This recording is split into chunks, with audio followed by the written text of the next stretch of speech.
Hi, in this video I will talk about the pilgrimage surah and the verse 8, starting from the verse 8. Among the people there is the one who argues about God without knowledge and without guidance and without an enlightening scripture. So, there are atheists and they're agnostics, they're making videos against the religion, and they know that actually they don't have absolute information.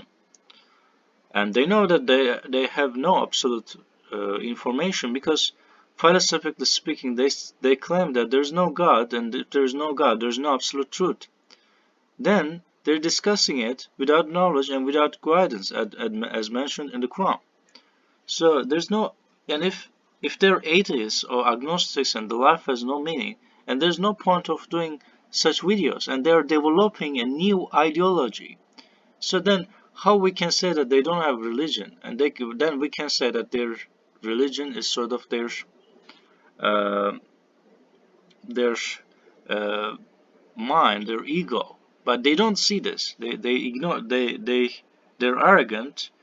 They're arrogantly he strives to divert people from the path of God. He does. So they don't. They're acting like they know everything in the world, and they feel like they're superior to believers. And he does incur simulation in this life, and we commit him on the day of resurrection to the agony of burning. This is what your hands. So, but the burning is not because of um God, and this is what your hands have sent ahead for you. God is never unjust towards the people. So at least they could they could stop talking, and they could ask like nicely that I'm trying to believe, but these evidence maybe doesn't convince them, but there may be God. So they can say that. It's a modest answer. But I think some of them are like, oh, they're absolutely sure, and the other explanations are all logical, and it doesn't. So what they say, it doesn't make sense. It only shows after you hear that, you will feel that their ego is so high, and they're like, oh, they feel like they're discussing against if there's a God, hypothetic, from their mind hypothetically, and then they're against it, and it makes them feel so powerful, so free. However, it is nothing but an illusion, and it uh, it's a bad propaganda, and it has consequences. And once they poison people with their ideology, with their ego, with their mind, and then the other people will be similar to them, and they feel they have no responsibility. Once they believe there is a God, they will have the responsibility. You feel your life is being observed 24 hours by God, so you will behave differently indeed. And so, and they make people feel, oh, you can be free, oh, you can do whatever you want. And this is the actually not always the conscious, that the message is not always like that, but that's actually the main message. And do not have to afraid of it. You can boost your ego. You are the god. You can decide whatever you want based on your ego, things that gives you pleasure. So they are bad people. And as I said, the worst thing is they're acting like they know everything, and you can feel their ego. You cannot feel their. So most of them have, like, if they're systematically spreading this, and they have a high ego, and it gives them a pleasure, sort of.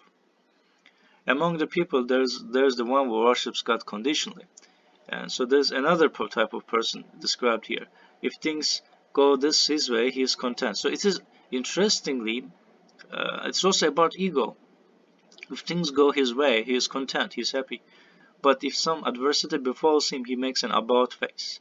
Thus he loses both his life and the hereafter. Such is the real loss.